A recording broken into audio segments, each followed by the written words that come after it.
De mon côté, l'enregistrement a débuté.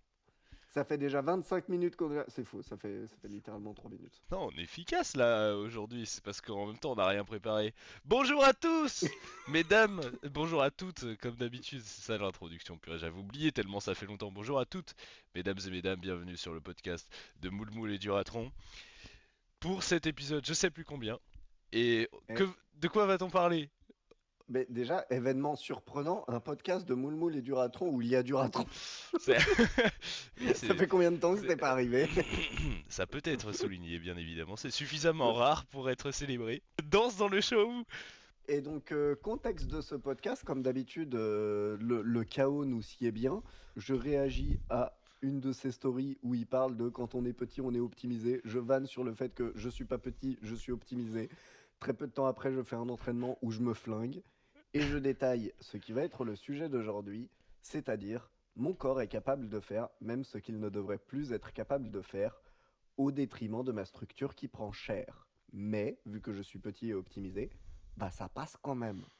Il n'y a rien qui est préparé pour ce podcast, mais c'est Rien. pas grave. Je suis sûr que ce sera très qualitatif quand même. Donc, pour le premier Je point vais à imprimer mes aborder, docs. la cocaïne, merde, la cocaïne. Tu fais bien de me le dire là. J'ai failli être sobre pour un podcast de Moule Moule et Putain, Duratron. la Euh, coke, merde. Comment tu D'habitude, veux on qu'on est enregistre? complètement arraché. On me l'a dit dans les commentaires, hein, enfin, Duratron, c'est un crackhead. Bah, je prends mon crack. Ah là Attention, là. mon petit crack. Hop, c'est parti. Ouais, voilà. En fait, c'est ça le secret depuis le début. On est complètement arraché à chaque Bon, émission. super. Alors, c'était quoi le sujet aujourd'hui? Ok, vas-y, on parle de quoi? Vas-y, dis-moi. Alors, il y a deux points dont on va traiter. C'est déjà le fait d'être petit, et ensuite le fait de se blesser avec l'optimisation à tout prix, on va dire. Donc, premier point. J'optimise pas à tout prix. Oh, j'en pre- suis qu'à ma quatrième, cinquième, sixième fracture. Je sais plus. Mais ouais, du coup, tu t'es. Bah, commence par poser les bases. Qu'est-ce que tu t'es fait du coup? Comment est-ce que tu t'es. Enfin, qu'est-ce que tu as Oh, cassé?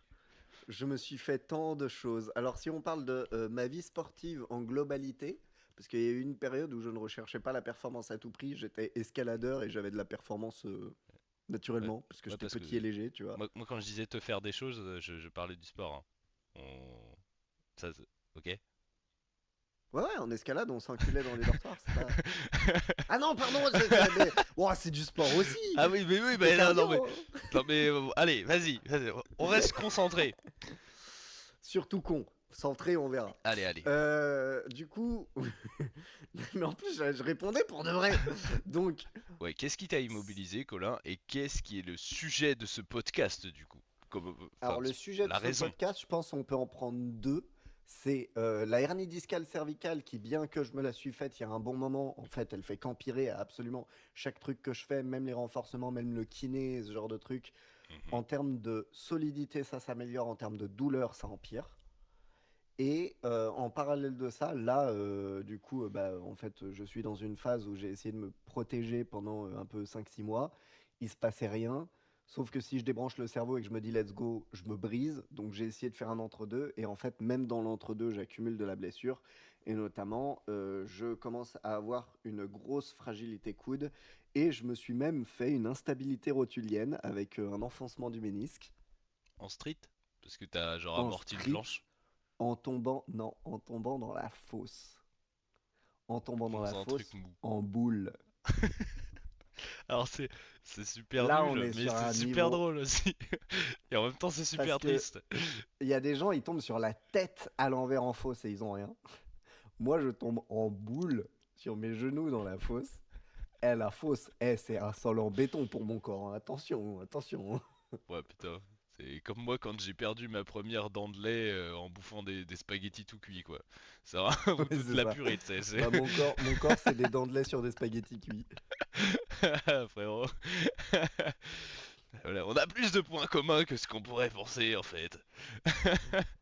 Donc le rapport poids-puissance, prenez en compte que ça doit considérer votre structure. J'ai pas de structure, j'ai zéro structure. Bah, Mais c'est un truc qu'on justement, avait déjà soulevé dans un podcast précédent où je disais que j'avais une masse osseuse qui était très faible par rapport à la ouais, moyenne. ouais. tu sais quoi, on va parler de tout ça aujourd'hui. On va commencer par notre van être petit, c'est optimiser, parce que je pense que c'est un sujet qui est vastement abordé dans le street. Euh, Mais maladroitement, je trouve, hein. ouais, Comme c'est vrai. être grand, ça rend plus dur, bah résumé comme ça, c'est juste faux. C'est C'est. alors, on, Eh. on- on commence. Donc être petit, c'est optimiser. Alors, dans le sport comme dans la vie en général, j'aurais tendance à dire que il y a plein de contextes où être petit c'est avantageux. Parce que regarde les petits, la quantité de bouffe qu'ils consomment par rapport à comment ils bougent toute la journée. En fait, l'être humain, il est fait pour être plus optimisé en étant petit. Genre, pas que l'être humain, toutes les bestioles, les fourmis, ça peut soulever des trucs qui font 100 fois leur poids à l'aise, tu vois. Là où des animaux beaucoup plus gros, un cheval, tu peux pas lui mettre un éléphant sur le dos, tu vois, alors qu'une fourmi, en termes de proportion, ça poserait aucun souci. Il y a quand même une différence structurelle énorme avec les fourmis. Mais on peut le revoir quand même directement avec les humains, puisque un nain, proportionnellement, c'est costaud de fou. Je parle vraiment de personnes atteintes de nanisme, hein. Genre, une personne atteinte de nanisme, proportionnellement, ce qu'elle soulève, c'est démentiel. Mm, exactement. C'est parce que le rapport poids-puissance est toujours plus élevé chez quelqu'un de petit. Et comme on est dans une discipline où c'est le rapport poids-puissance qui prédomine, tous les mouvements que tu les fais avec ton poids du corps, eh ben oui, c'est généralement plus optimisé d'être petit. Donc déjà, si tu commences ce sport en étant grand et que tu passes ton temps à t'en plaindre, bah fais pas ce sport en fait. C'est comme si au basket, tu sais que c'est optimisé d'être grand. Bah si tu veux quand même faire du basket et que tu fais 1m70, bon bah tu sais que tu devras travailler beaucoup plus intelligemment que les autres et beaucoup plus dur si tu veux réussir à dunker. Bah ouais, voilà, t'auras la vie dure, Et mais tu vas bon, devoir c'est toi. développer des compensations. Et Voilà, c'est généralement, les petits en basket, ils sont quand même recherchés, alors petits dans une certaine mesure, hein, mais parce que du coup, eux, ça va être les rapides. Ça va exactement. être ceux qui vont faire les passes et tout le bordel, parce que littéralement, ils esquivent tout le monde et ils tracent leur race. Donc eux, c'est l'élément stratégique du match. Et les grands, de leur côté, bah, en street, s'il y a des facettes où être grand ça pourrait être optimisé, bah, je pense à la Gravity Urban Cup 2 qui a eu lieu le Laisse-moi week-end deviner, en dernier. agilité, il y avait que des grands. En agilité, mec, il y avait. Alors, Macan n'était pas là, mais Macan il doit faire un bon mètre 80. Tony, la même. Tony, c'est celui qui a gagné. Et il a battu un gars qui faisait 1m60, 1m65, tu vois. Alors que enfin, les deux avaient des performances de ouf, mais tu vois que Tony, sur ses rotations, il a vachement d'amplitude.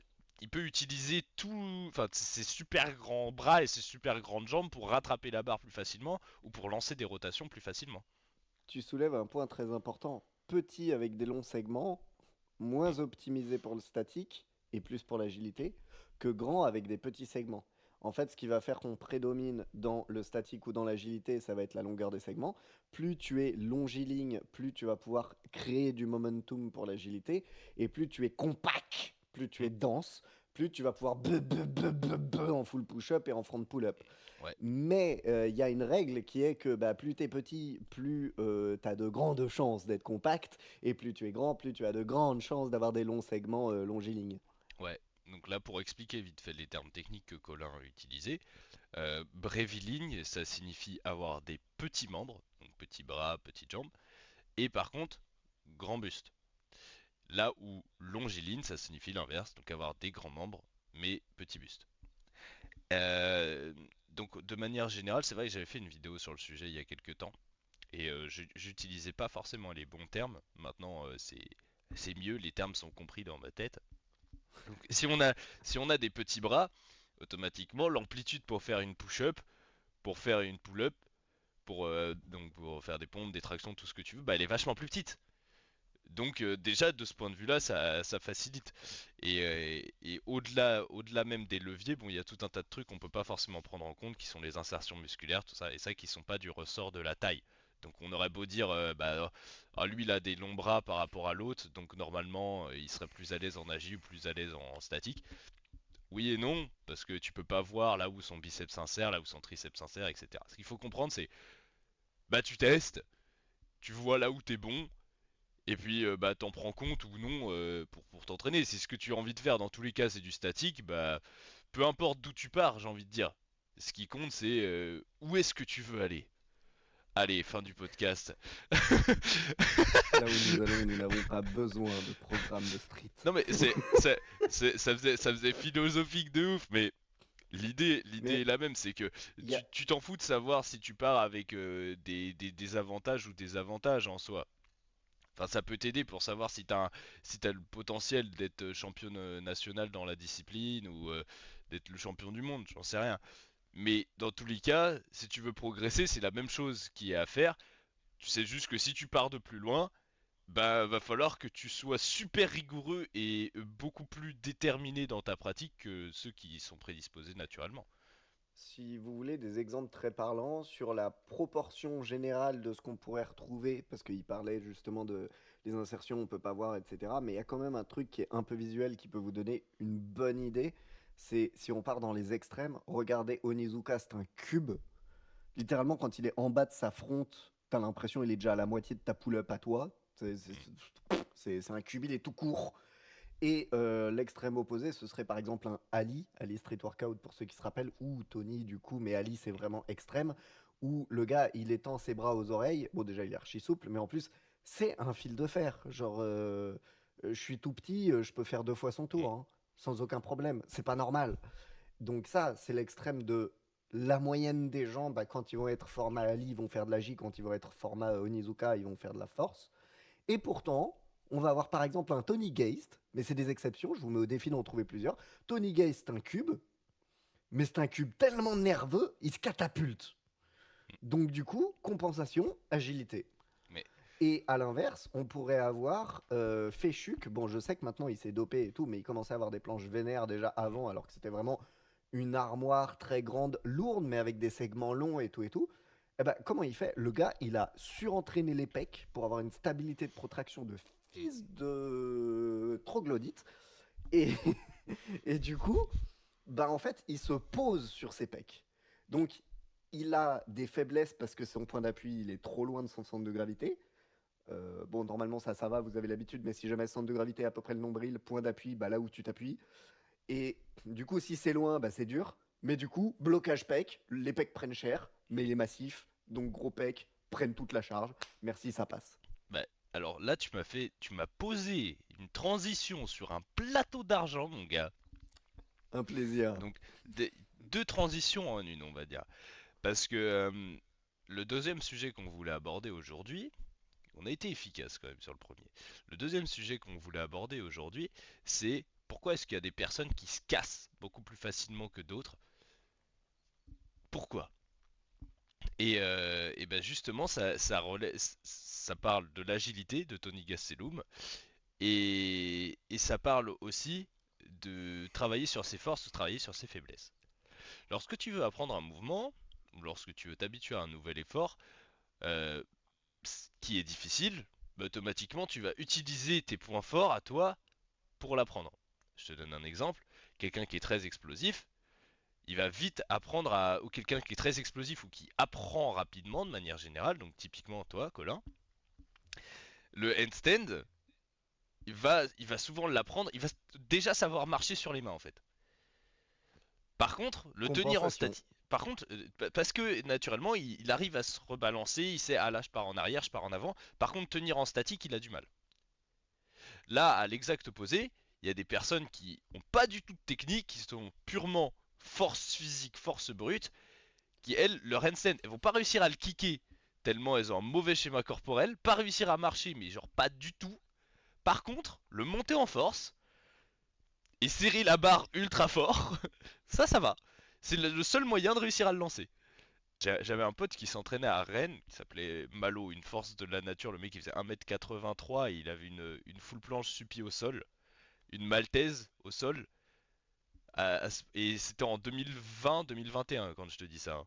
Donc Oh putain. vraiment c'était un monstre le mec, il devait faire 85 kilos. Et ce gars-là, son handstand, il le montait en force. C'est-à-dire il savait pas le kick. C'était forcément, je monte en force. J'ai aussi Noah Ken que j'entraîne et qui était à la GUC 2.0 justement. Lui aussi, son handstand, il sait que le monter en force. Genre, c'est plus facile de le monter à partir d'une full press plutôt que de le kicker. C'est quand même phénoménal. Bah, en vrai, moi je comprends parce que pour le coup, j'ai ça. Alors, je pense que je rentre quand même dans la catégorie où tu disais apprendre vite, nerveux, etc. Mais justement, presque trop petit, trop nerveux, trop léger. Donc, mes compensations, elles étaient hardcore sa race et elles me faisaient plus chuter que corriger, tu vois.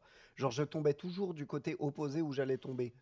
Hmm. Parce que je corrigeais nickel, trop vite, trop fort, boum, on redescend. Donc, du coup, monter en force, bah, tranquille. Et dis-toi que j'ai du mal à marcher parce que quand je marche, j'ai on ou off, c'est-à-dire je cours ou je bouge pas. Ouais, Donc je vois c'est ce que pas tu veux dire. délicat comme déplacement. Eh ben, eh ben justement, on va expliquer un petit peu, on va expliquer un petit peu ça.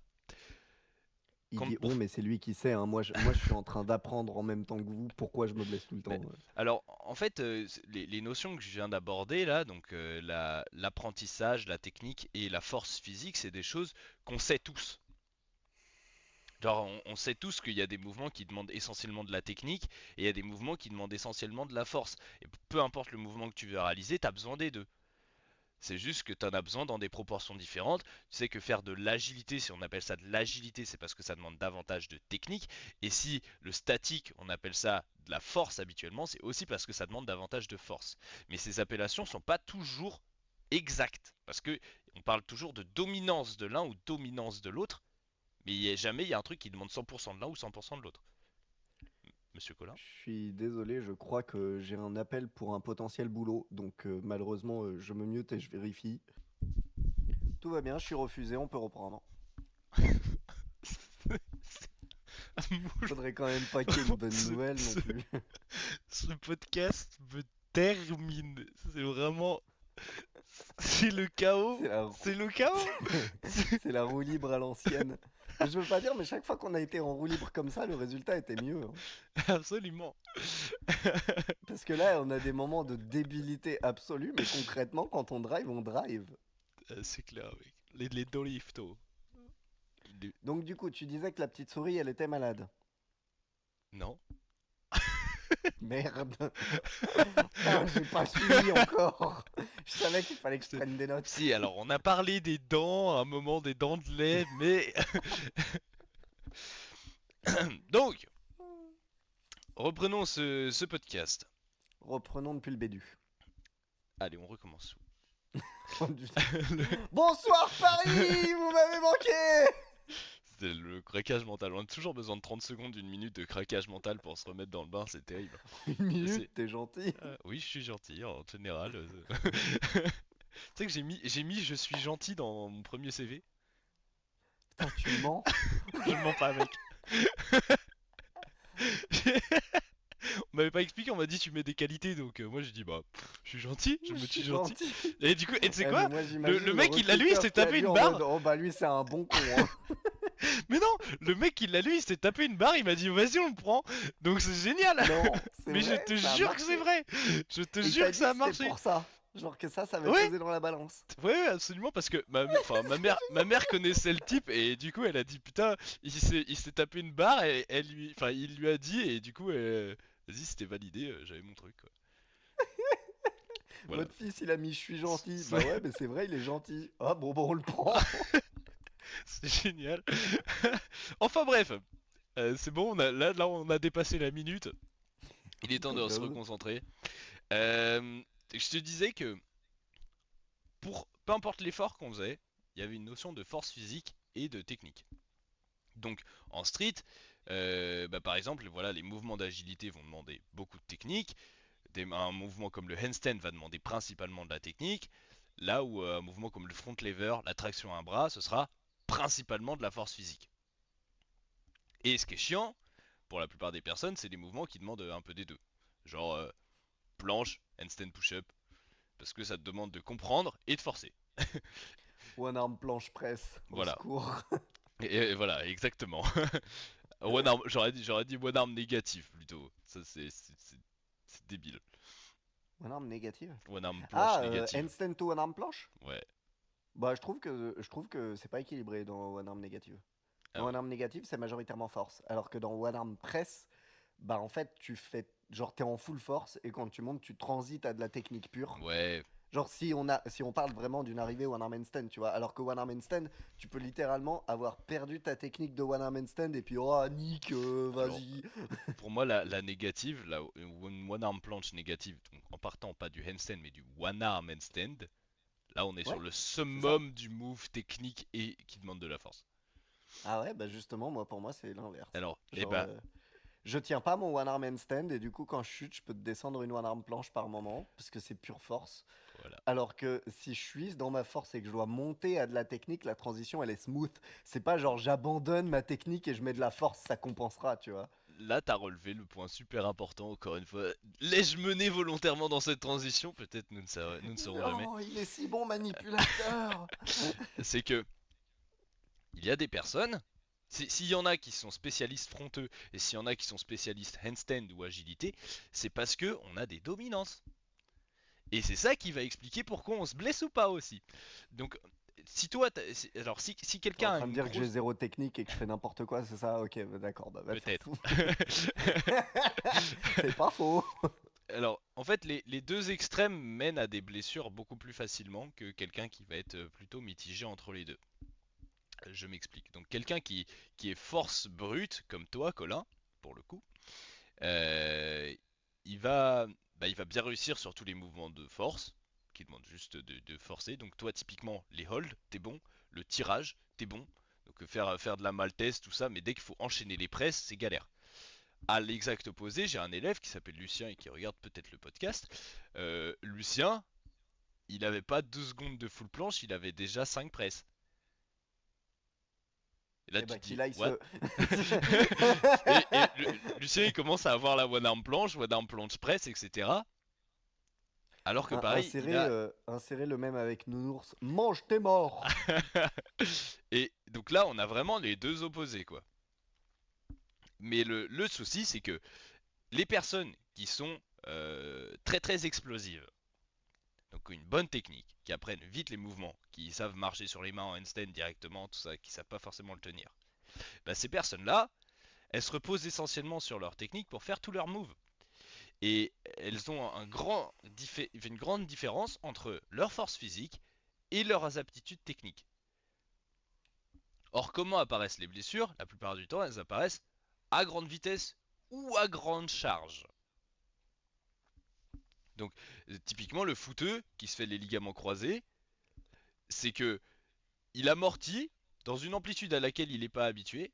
Donc c'est sur un appui, c'est à grande vitesse, bam, dans une amplitude qu'il ne contrôle pas, avec tout le poids de son corps et rapidement. Donc là, recette de la blessure, bien évidemment, c'est normal que tu te blesses quand tu fais ce genre de faux appuis. Mais même sans avoir l'amplitude, la vitesse et la charge, tu peux te blesser en n'ayant que deux ou un seul critère sur les trois si c'est suffisamment élevé. Le mec qui est très très agile, qui sait faire Lucien qui sait faire ses 5 full press, lorsque je l'ai coaché, je lui ai dit fais attention, travaille davantage en contrôle. Parce que c'est ce qui lui manque le plus. En fait, le jour où il est un petit peu fatigué, où il a pris un petit peu trop de Red Bull ou je sais pas quoi, et que il est pas précis techniquement, bah, il va descendre un petit peu trop bas sur une de ses presses, il va vouloir se rattraper en forçant, problème, il a pas de force. Hmm. Et Alors donc, j'ai un tu problème vas dans pour une toi dans amplitude, ce cas-là, tu te chef. casses. Vas-y, dis-moi. Enfin même, j'ai deux problèmes pour toi, mais j'en ai un qui va vraiment pile à l'opposé de ce que tu viens de dire. Ouais. C'est que là, ces derniers temps, je reprends les entraînements sérieusement. Mhm. Pendant la phase où j'essayais de faire attention à ne pas me blesser, du coup, forcément, j'ai fait exactement ce que tu viens de dire, parce que ça, c'est logique, tu vois. Et donc, je me suis dit, je vais pas reprendre avec des renfos, même des renfos tuck push-up ou front pull-up tuck ou ce genre de trucs, parce que on sait jamais, peut-être j'ai perdu de la force physique et tout, je peux me blesser. J'ai voulu reprendre avec des séries de pompes et des séries de traction à vitesse modérée. Et Mhm. j'entends à vitesse modérée pour de vrai, pas ma vitesse modérée à moi qui est très élevée, tu vois. Eh ben, un 10 x 10 traction avec autant de repos que je voulais entre chaque série, à la troisième série, je me blessais. Et Mm. là, j'ai repris. je vais pas mentir, ne suivez pas mon exemple, hein. J'ai repris à la haine parce que j'en avais besoin et en mode je vais essayer de compiler le OK, let's go, je m'en fous même si j'ai mal, mais chill, chill, j'ai pas envie de me blesser 6 mois. Genre, j'essayais d'équilibrer les deux. Et j'ai repris des full push-up explosives, ça race, des presses explosives, des descentes maltaises retenues, donc exactement tout ce que tu viens de dire qu'il faut pas faire. Ça me faisait moins mal et c'était moins dur. Et j'ai pas genre pas fait de traction pendant 5 ans, hein. J'en faisais des tractions. Donc du coup, en mettant de la vitesse, de l'explosivité et du bourrinage, je me blessais moins ou pareil qu'en contrôlant des séries de tractions avec charge et vitesse modérée. Ouais, parce que il y a plusieurs manières de se blesser. T'as les blessures type traumatiques qui arrivent sur le moment. Donc ce que j'ai décrit, c'est une blessure traumatique. C'est Mhm. bam, d'un seul coup, il y a une amplitude que tu contrôles pas et tu te casses. Et c'est ce qui arrive à beaucoup d'Agiboy, beaucoup de personnes. Typiquement, Livan, il s'est blessé il y a pas longtemps. Livan, je pense qu'en termes de technique, c'est l'une des personnes qui est les plus propres qui existe, qui est très explosive aussi. Bah, il s'est blessé d'un seul coup, bam, blessure biceps, ça a pété. Parce Il s'est qu'il a blessé sur foiré une quoi? trajectoire. Il Ah, a il a fait. foiré une Oui, bah oui. trajectoire d'un pélican. Livan, il est Évidemment, capable. Pélican, c'était sûr. Oui, mais regarde, il était capable de faire 5 pélicans. Mais 5 pélicans que s'il était vraiment dans une technique parfaite, pile optimisée, etc. En gros, il tire un maximum de sa force physique. Mais le souci, Mm. c'est qu'un jour où il est un petit peu fatigué, ou alors il n'arrive pas à optimiser à fond ça, il s'est échauffé un Un petit peu coup, il moins fait qu'à pas son attention habitude, en fait. où il fait pas attention, il foire sa trajectoire, il doit compenser avec de la force physique qu'il n'a pas et il se blesse. Mhm. Donc ça c'est comment arrivent les blessures pour les personnes qui sont plutôt agiles. Et comment arrivent les blessures pour les personnes qui sont plutôt fortes, dont je te rangerai plutôt, du coup je te rangerai C'est plutôt quand dans cette même drôle. catégorie-là, J'ai tellement pas le format à dire que je suis fort. ou du moins un gros rapport poids-force. Mm. Eh bien, euh, ce qui va les blesser, c'est plutôt le volume d'entraînement en fait. Là où toi, ce que tu vas le mieux tolérer, c'est des efforts qui sont courts et intenses. C'est pour ça que ton corps il est fait. Si je te dis, fais des séries de 1 minute 30, des séries aussi volumineuses que des tractions, des dips, etc. Déjà, ça va moins t'intéresser de faire des tractions, des dips, c'est moins challengeant. Et comme Ouais, c'est ça moins m'emmerde. challengeant, tu fais moins attention à comment tu te places, comment tu forces. Déjà, Bah il y là, a de pour le ça. coup, j'ai vraiment fait très très gaffe, hein, parce que je savais que j'étais dans un état piteux, mais Il y a plusieurs trucs, parce que déjà, il y a ça, mais ensuite, je t'ai dit, des blessures d'usure. Toi, si ton corps il est moi, à fait mon pour avis, je les suis efforts là-dedans. très courts et très intenses, eh bien, quand tu lui proposes des séances super volumineuses, ton corps il comprend pas, il est pas fait pour ça en fait. C'est là où Après tu 3 vas te... séries de 10, 3 séries Même, de 10. je te jure qu'il y a des personnes, c'est pas forcément cette séance-là, c'est la goutte d'eau qui Oui, fait déborder le c'est vase. l'accumulation, ouais. Donc, Ouais, moi j'en étais arrivé plutôt à ce truc-là, genre presque l'aspect mental à 80-90%, tu vois, c'est-à-dire j'étais tellement vidé que même si je fais attention, de toute façon je fais attention mal. donc si toi tu veux Donc, reprendre, tu sais que la variable numéro 1 à laquelle faire attention, bah, ce serait le volume. Là où quelqu'un d'agile qui voudrait reprendre, la variable numéro 1 à faire attention, c'est le niveau d'effort. la charge, enfin l'intensité. Ouais, c'est ça, le niveau d'effort, charge, intensité, tous ces trucs-là qui sont reliés ensemble. Donc pour eux, je leur dis, garde de la proximité, enfin garde de la distance avec l'échec. Parce que Hmm. quand tu te rapproches de l'échec, tu forces. Et toi, t'as pas de force. Donc faut pas que tu forces. Tu vois? Ou Alors que alors que moi quand c'est t'es vraiment en forme. littéralement l'inverse. Et toi, Genre c'est vraiment l'inverse. j'ai un exemple qui rejoint exactement ce que tu dis. Hier, j'étais avec Anis de notre petit comité régional soir, coucou Anis, avec qui on a fait un petit training machin et il a accroché les anneaux. Ça Mhm. fait des mois et des mois que je ne fais pas de planche sérieuse et tout et tout. Euh, et pourtant, bah, par exemple, il y a des gens qui doivent se dire: ah bon, mais j'ai vu des vidéos sur Insta à la Raven Bars et tout et tout. Oui, bah c'était littéralement même pas un entraînement. Je m'étais pas entraîné avant, je m'étais pas entraîné après. Oui, j'ai calé une Nakayama au milieu et un combo avec deux Maltaises. Je Mhm. comprends pas. Et là, justement, hier, bah, depuis Raven Bars, je n'avais pas fait de Nakayama. Je me suis échauffé genre 10 minutes. Donc encore une fois, c'est parce que je me connais, hein. Normalement, il faut s'échauffer plus pour une Nakayama. Mais je sais que moi, si je m'échauffe beaucoup, ça fait l'effet inverse. Je fatigue et ma technique sera pas bonne. Voilà. Donc je me suis échauffé littéralement les points qui me faisaient mal. Coude, genou parce que j'ai mal au genou et je me suis dit dans le mouvement je vais me blesser. Et Conclusion du poignet podcast parce pour le que c'est ce qui prend Nakayama. toute la charge. Genre le truc, Faites les ça n'a petites pas de rotations sens. de genoux. Faites des rotations de genoux pour Tu, vos Nakayama, non mais ça tu n'a pas fais de quoi, sens. tu fais quoi, Colin? Non mais t'inquiète, je vais lancer un gros pistol squat là. Ah non, un Eh non, Nakayama, ok. Nakayama. Et j'ai fait Maltesano, elle tient. Descente, je suis en plus descendu vraiment à une bac. Retour. Et qu'est-ce qui s'est passé? Bah, il s'est passé que j'ai validé mon retour et mon épaule, elle m'a dit, par contre, faut pas tenir.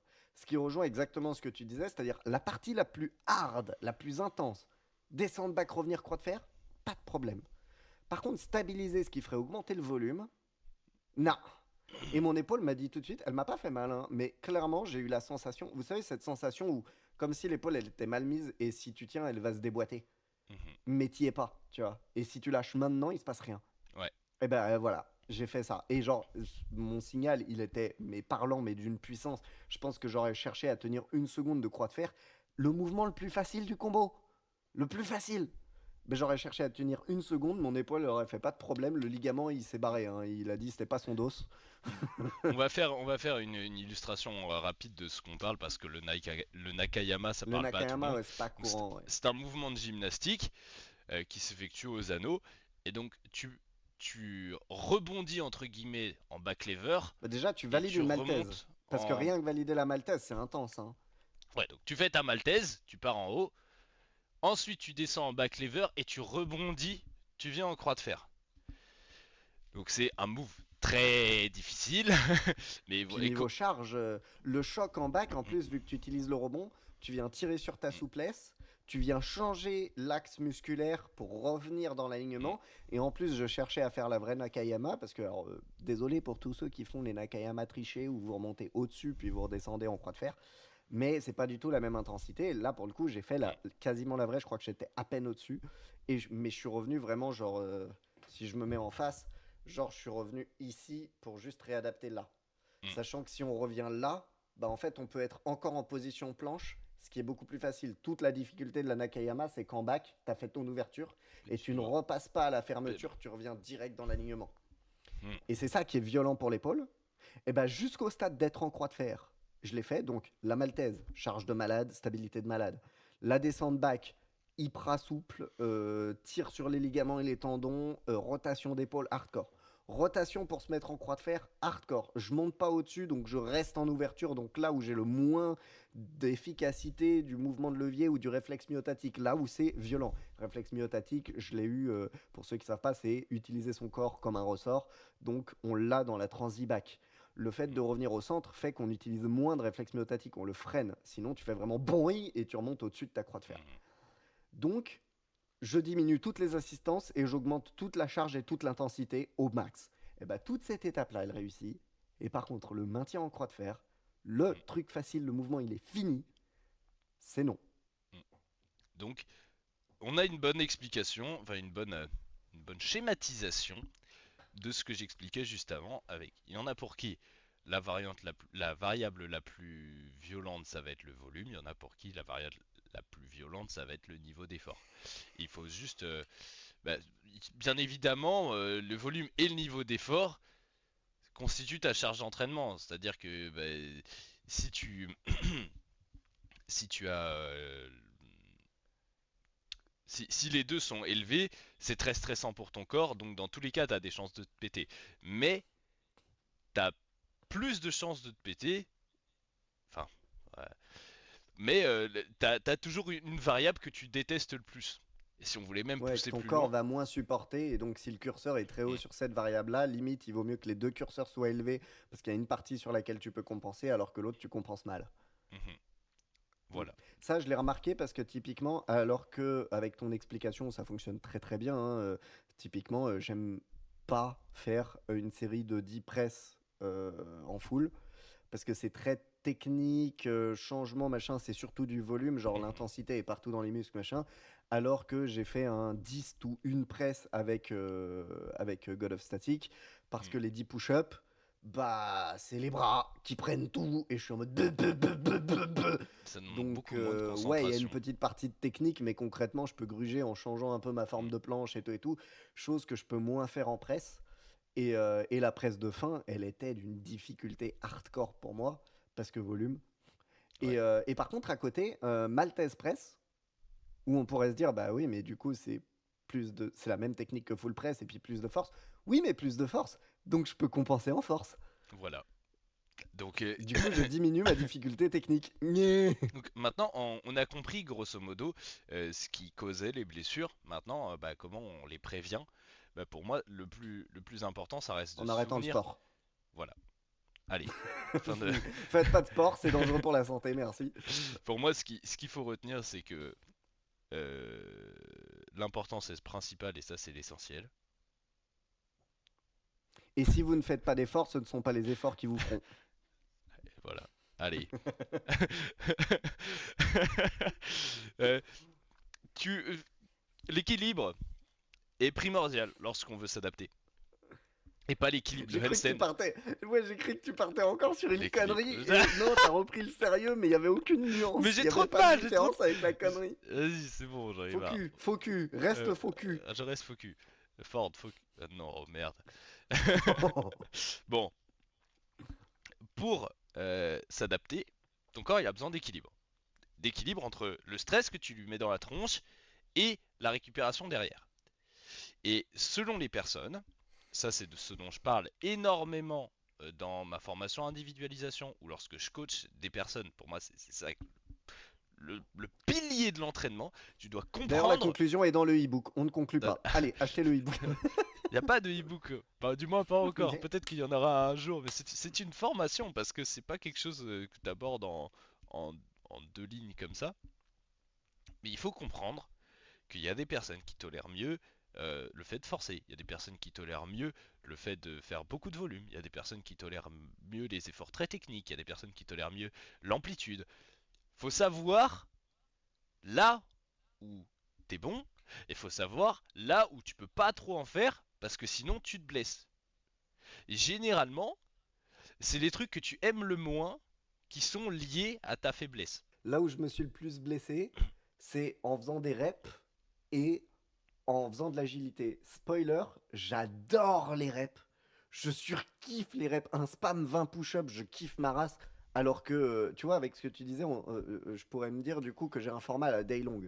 Parce que c'est pas faux. Je me blesse rarement en faisant un 10 secondes d'airplane full, alors Ouais, que je me blesse facile en faisant un 5 press et la cinquième, elle s'est pété la gueule, tu vois. absolument. Mais je vais beaucoup plus kiffer faire ma tentade 10 press que de faire mon maintien maltaise. Mais là, je pense que ça rejoint un autre truc, donc je vais essayer de répondre et on va voir Vas-y. si c'est ta réponse aussi. Je suis athlète de haut niveau et depuis très longtemps, je l'ai intégré. En fait, je me demande si j'ai pas un espèce de phénomène où ce que j'aime pas, je l'aime bien parce que c'est là où il y a les progrès. Parce que c'est difficile, parce que t'as du challenge. Si quelqu'un te dit tu fais C'est 10 ça. presses ou t'es une salope, et bah tu vas faire les 10 presses et tu vas trouver que ça va être Mais challengeant. il a pas Là où besoin de me le dire, je vais le regarder, je vais lui dire je suis une salope, mais je vais faire les 10 presses. et au-delà de ça, ça reste du spam. À chaque fois, tout ce que t'as décrit, c'est du spam. Donc ça Ouais. demande pas de concentration. Alors, j'adore aussi les wave full et j'adore aussi les presses lentes en walk, ce qui est de la concentration, hein. Oui, Tu mais ça remarqueras que reste. là, je viens de te citer que des mouvements de technique et de presse, c'est-à-dire là où je suis faible. Oui, mais ça reste. Comment dire euh, c'est technique, mais ça demande quand même principalement de la force. Là, moi, je te parle pas de faire des iguana press ou des iguana to one arm, des trucs un peu plus chiants, tu vois. Et la patriote. La Oui, patriote, je la mais fais push-up et presse. ça reste, Je une- surkiffe presse la ça reste patriote alors que j'y arrive jamais. la notion d'équilibre est pas aussi prépondérante que dans Oui, que si tu voulais contrôler une one arm planche press, que si ok, tu voulais si. faire du one arm Je vois, flag, que si tu avais je vois beaucoup de un truc où transitions ça se variées. rejoint beaucoup. C'est que bien que j'adore tenter la négative one arm planche, tu vois, ce qui est le plus technique pour moi, Mhm. ce serait de faire la presse. Et la presse, je la bosse moins que d'essayer d'être parfaitement droit sur ma one arm planche ou de débloquer une push-up. Il y a une petite partie où c'est parce que je sais que j'en suis plus capable que de faire une presse one arm propre. Mais je pense qu'il y a une partie où, comme tu le dis, c'est l'intérêt. C'est-à-dire que j'ai plus la capacité de bourriner comme un porc pour avoir une one arm planche droite, collée et tout le bordel, que de presse ma one arm planche et de venir arriver dans un one arm handstand que j'ai encore du mal à maîtriser aujourd'hui alors que ça fait des années que je le bourrine. Justement parce qu'il faut pas le bourriner. Ou justement parce que bah, ça demande beaucoup de concentration et que toi, t'as du mal avec la coordination de tout ton Oh, un corps, quoi. papillon! Voilà. Donc, il faut être conscient de ses forces et de ses faiblesses, c'est juste ça, et pas bourriner en suivant bêtement un programme générique que quelqu'un a fait pour vous. Tout doit toujours être individualisé parce qu'on a des objectifs différents, et même si on a des objectifs similaires, comme on part d'endroits différents, comme on tolère mieux des choses différentes, il faut les prendre en compte. Si on les prend pas en compte, on n'exploite pas son plein potentiel, dans le meilleur des cas, dans le pire des cas, on se blesse. Donc, achète ma putain de formation individuelle. Achète-le! Non, non, Maintenant! mais en tout cas, si ça vous intéresse, si on se croise pendant des événements ou si vous voulez réserver un appel gratuit, tout ça, faites-le parce qu'on pourra en discuter et c'est vraiment, je, je rabâche ça en permanence, mais moi, pour moi, c'est absolument inconcevable que dans le milieu du sport, ce soit encore si peu abordé, le fait d'individualiser les programmes. Est-ce que je peux faire ta pub comme j'aimerais que tu la fasses depuis si longtemps et tu la fais pas? Vas-y. Toi qui écoutes ce podcast et qui est en train de se dire bah oui, mais il arrête pas de me vendre sa formation et tout. Frérot, t'as pas téléchargé son e-book gratuit? J'ai discuté avec beaucoup de streeteux, hein. J'ai discuté avec beaucoup de streeteux pour savoir s'ils avaient vu passer la Bible du statique. Il y a combien? 300 pages? 200 pages? Alors, Non, euh, 300. peut-être que dans la prochaine, il y aura autant. Ah, c'est la prochaine, pardon. Mais Mais je sais qu'il y a beaucoup. il y a déjà plus de 120 pages. 120 pages, pardon.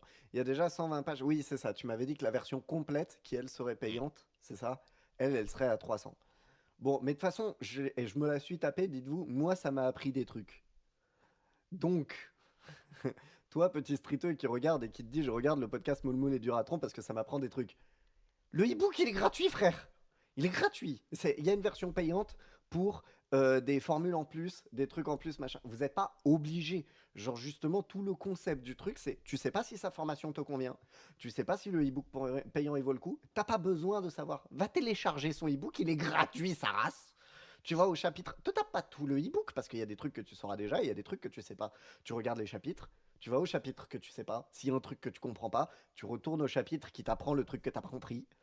Et concrètement, ça couvre toutes les bases de la compréhension de comment se développe un corps d'un point de vue efficacité musculaire de manière générale. Bah, c'est génial. Et Ouais, je- du coup, vous allez vous dire, moi je trouve quand on arrive au bout du bouquin, on se dit, bah en fait, il a tout dit, et justement, il a pas tout dit. Et là, c'est un bon argument pour sa formation. c'est ça, mais bien évidemment, je pars du principe que bah, ça dépend des populations, hein, mais dans le monde dans lequel on vit, et surtout en France, faut donner avant de recevoir. On Et vit bah, vraiment dans une écoute, saucisse.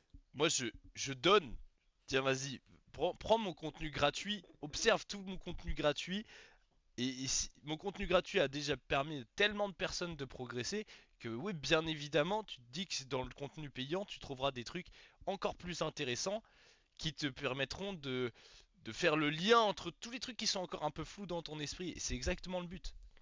Non mais Malo, il a été très très malin parce qu'en fait, il a fait le truc qu'on a généralement pas envie de faire en tant que coach et il l'a rendu disponible en accès libre pour que potentiellement la majorité des gens qui le contactent ensuite ont déjà ces bases-là. C'est le général. Le général, on n'a pas envie de s'en occuper parce que c'est général, genre c'est la même pour tout le monde, c'est pas intéressant. Un coach, ce qu'il allume, arrête-moi si je me trompe, hein, mais c'est de trouver le petit problème spécifique, c'est de faire Mhm, justement ce que tu dis de l'individualisation. Mais pour ça, il faut que le général soit fait. Et mhm. bah littéralement, tu as été super stratégique. Tu mets en avant tes compétences en proposant un bouquin qui couvre tout le général. Et comme ça, en plus, la personne qui va venir te voir, il y a de grandes chances que ce soit parce qu'elle a vu passer ce bouquin. Et donc, elle a déjà fait le général. Toi, tu vas t'occuper de faire la partie qui est compliquée. C'est je peux pas écrire un truc qui est valable pour tout le monde. Là, il faut faire le truc qui vaut pour toi. Et ce qui est valable pour tout le monde, tu l'as déjà fait. Ah bah, ce qui est valable pour tout le C'est monde, vrai. c'est dans un putain de e-book Euh, gratuit. En fait, expliquer les principes qui régissent l'entraînement, franchement, en 1 minute, allez, à 5 minutes, grand max, ça peut être fait. Genre, Ouais, après, il y a tout. l'application, hein. Ton bouquin, il Mais n'y a pas 120 pages pour rien, hein. non, voilà, c'est ça, c'est que tout ce qui découle derrière, ça reste des déductions, des extrapolations de ces principes-là qui te permettent de trouver ton moyen de t'entraîner. Mais il n'y a jamais un moyen qui conviendra à tout le monde, et il n'y a jamais un moyen qui te conviendra toute ta vie. Mm. Tout change en permanence. Et ça, Charles Poliquin, le mec, il était surnommé le sensei de la force. C'est pour te dire, le mec, il pèse quand même. Donc c'était un Déjà, il préparateur s'appelle physique, Charles Poliquin. préparateur physique super connu, et il a fait des trucs de fou, hein. Genre, en 3 mois, un truc comme ça, je crois, il a passé une judoka de une traction poids du corps à une traction 40 kilos. Là, c'est pas usurpé. Et la judoka, le témoignage, donc elle a fait médaillée d'or olympique après, et elle a dit quand j'ai chopé mon adversaire sur le ring, elle était j'avais l'impression qu'elle était super légère. En fait, non, c'était moi qui étais C'était un 10 fois plus mouchoir. balèze, tu vois. Vraiment. Donc, ce mec-là, le sensei de la force, il a dit le programme qui te passe de 150 kilos à 200 kilos développé couché, c'est pas le même que celui qui te passe de 200 à 250, et c'est pas non plus le même que celui qui te passe de 250 à 300. Ça change Et en c'est pas le même permanence. suivant quel sport tu faisais avant, etc., etc. Là, c'est l'individualisation, justement. Mais déjà, dans le général, Absolument. effectivement, d'ailleurs, pour encore plus donner de l'eau au moulin, parce que justement, moi, je trouve que la pub, genre, achète, mais tu sais pas si ça va te convenir ou pas, c'est dommage. Là, vous pouvez savoir, et pour vous encourager encore plus, le bouquin de 120 pages dont on parle, c'est pas 120 pages où il t'explique la théorie de l'entraînement et on se fait chier. C'est entrecoupé très régulièrement d'exemples très concrets, de dessins, de mouvements représentés. Coucou, j'ai participé en tant que modèle. À la fin, si je dis pas de bêtises, tu as quelques exemples types de programmes Ouais. qui peuvent être pris tels quels pour ceux qui ont la flemme, mais où le but, c'est plutôt de donner un exemple de comment on construit le programme sur base du reste du bouquin. Donc, ce serait plutôt créer ton propre programme chef. Et Mhm. le but, c'est justement que quand tu commences le street ou quand tu as un niveau novice, ce qu'on va te proposer, en vrai, on va pas se mytho, si on vous propose des trucs différents, c'est plus pour garder la flamme. Parce qu'en réalité, quand vous débutez, quand vous n'avez pas encore votre front, vous n'avez pas encore votre back, vous n'avez même pas de Mhm. straddle, vous allez bouffer tous un peu les mêmes choses et on essaye, nous, en tant que coach, de rendre ça intéressant. C'est-à-dire, si toi, tu es tout seul, tu vas bouffer des séries de traction, des séries de pompes, des séries de dips et des petits renforts spécifiques en toc. Nous, en tant que coach, on va faire la même chose, camouflée sous des trucs rigolos, des variantes de Exactement. traction, des variantes de placement, des petits défis de compteur, etc., etc. Parce qu'en fait, on n'a pas de marge pour faire joujou en tant que coach. Il faut que vous bouffiez des pompes, des tractions et des tocs. Tout C'est le juste monde. la forme, Donc faut que la nous, forme te plaise. voilà, nous on change la forme, mais ça vous pouvez le faire vous-même parce que vous vous connaissez pas mieux que vous-même. Donc juste nous, on connaît plus de techniques. Donc effectivement, ça reste intéressant quand même de prendre un coach même quand on est à petit niveau. Mhm. Mais c'est vachement moins indispensable que quand on a fini cette prépa générale, cette prépa physique générale, qui serait la même chez n'importe quel préparateur physique, même un gars qui connaît pas le street, tu Mhm. lui dis jouer une full planche, il va te faire faire les trucs qu'un gars du street va te faire faire. Juste le gars du street, il va plus t'amuser parce qu'il sait que c'est chiant et que ça nous emmerde tous. C'est tout. Mais après ça, Il y a de ça. on rentre dans le spécifique et dans l'individualisation. Mhm. Et là, c'est très pertinent de prendre quelqu'un comme Moulmoul, moi, Dawel, Ivan, etc. Et surtout, bah, quelqu'un qui va être proche de votre mentalité, de votre morphologie et de vos objectifs. Parce que, évidemment, que si vous allez voir Moulmoul pour une planche et pas moi, bah, il aura moins de ressources. Alors que si vous venez me voir moi pour un handstand et pas Moulmoul, bah, j'aurai moins de ressources.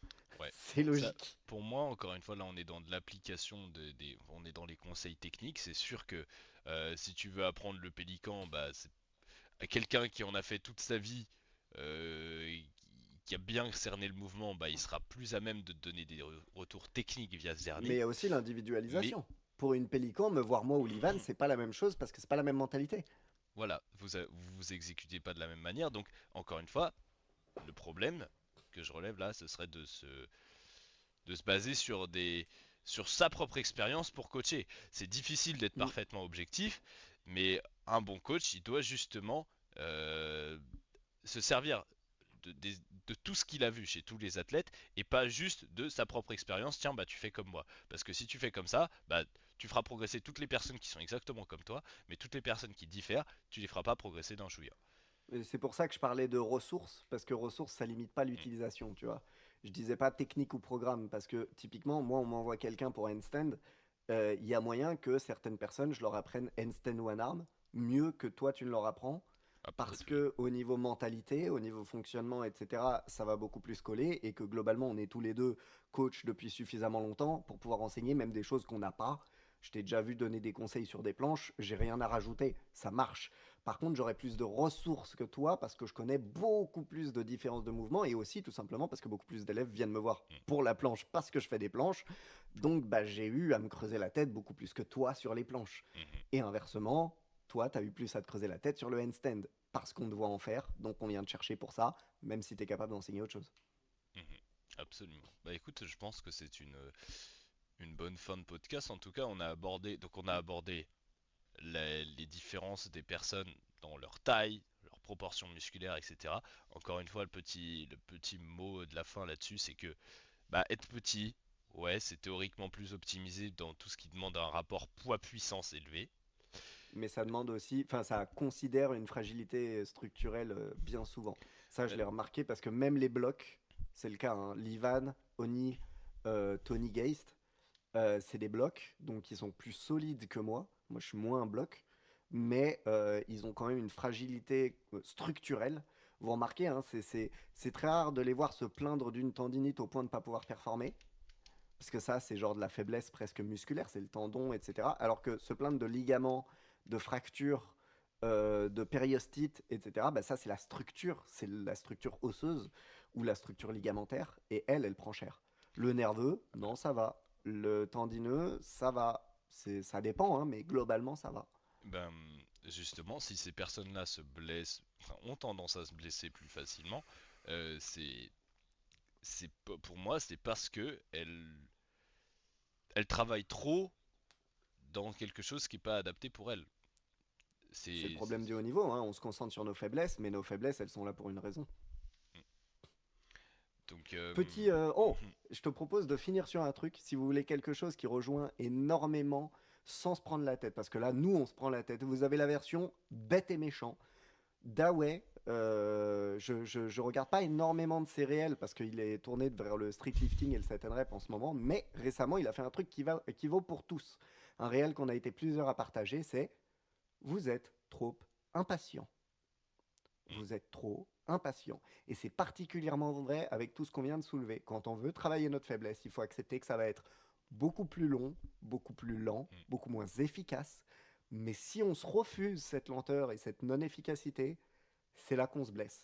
Allez voir l'un des derniers réels de Dawei sur vous êtes trop impatient, ça commence quasiment comme ça, et vous allez voir, c'est ouais. dit de manière beaucoup plus bête et méchante, mais c'est parfaitement vrai, et il le formule très très bien. Ben, c'est un bon mot de la fin, j'ai envie de dire. Donc voilà, vous savez que bah, petit plus optimisé pour du poids puissance, mais pour certaines disciplines, ce sera avantageux d'être grand. Pour certains mouvements, ce sera désavantageux. Pour le savoir, bah, va pas calculer toutes tes insertions musculaires ou calculer tous les ratios que tu as entre taille du buste, taille des membres, tout ça, ça en soi, on s'en Fais fout. des tests en acceptant l'échec, mais en essayant de faire qu'il se résolve un jour et non pas demain. Voilà. Et apprends à connaître tes capacités. Donc le volume, est-ce que je tolère bien, est-ce que forcer, je tolère bien, etc. Qu'est-ce qui a causé mes blessures par le passé?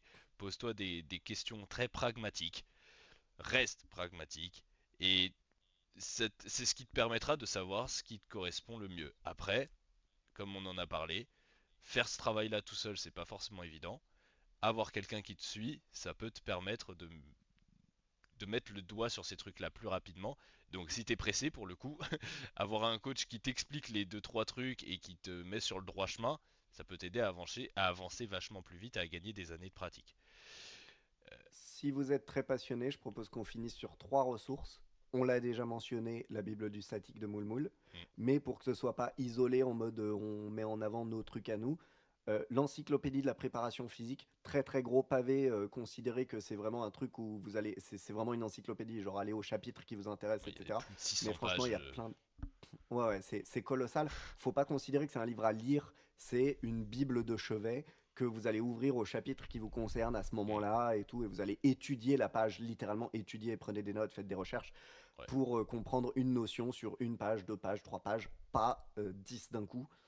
Et en troisième, je sais pas si tu connais Moule Moule, mais il y a le mental des champions Ah, je connais et d'autres les livres de champions et leurs prépa émotions. enfin prépa mentale, mais pas celui-là. Ben, c'est 2 bouquins de Hubert Tripol et qui est psychologue du sport, chercheur en sport, je crois, ce genre de truc, et qui a fait plusieurs livres sur le mental, les émotions, ce genre de choses liées au sport. Et du coup, évidemment, ben, quand on parle du mental des champions et les champions et leurs émotions, on parle de fractures dans les deux sens. C'est-à-dire de fracture mentale qui apporte une fracture du corps ou inversement. J'entends pas fracture forcément osseuse, hein, mais dans le sens une cassure. Hmm. Voilà. Et c'est très très très intéressant pour avoir le côté moins pratico-pratique de la mécanique corporelle, mais d'avoir aussi l'aspect mental dans les deux sens. Ouais, là vous avez un peu tous les aspects. Ma Bible qui se veut, qui peut paraître scientifique, au final se veut plutôt simple Mm. dans les termes qu'elle, dans les concepts qu'elle soulève. Là où la Bible de la prépa physique, ce sera du gros scientifique pour ceux qui aiment bien ça. L'encyclopédie. Enfin ouais, Parce que la ça, Bible, elle existe, mais c'est autre chose. L'encyclopédie de la l'encyclopédie. préparation physique. Là où l'encyclopédie, ouais, ce sera vraiment costaud pour l'avoir lu. Mais peu importe ce que vous lisez, en tout cas, remettez en question et demandez-vous toujours pour vous. Ok, ce Mm. qui compte, c'est tu testes, t'observes. Fin du podcast. Franchement, on a tout Merci à déchiré, vous, Colin. ça fait un plaisir. Suggérez des sujets à aborder lors des prochains épisodes, si vous voulez voir Mm. plus d'épisodes. Sujeter des sujets. Absolument. Subjective et... Et ça y est, Et la matière grise a été écoulée, c'est fini. nous vous souhaitons une bonne journée et à la prochaine pour toujours plus de fun, toujours plus loin, toujours plus haut, toujours plus fort. C'était Au Moulmoul fond du fan. et du Ratro.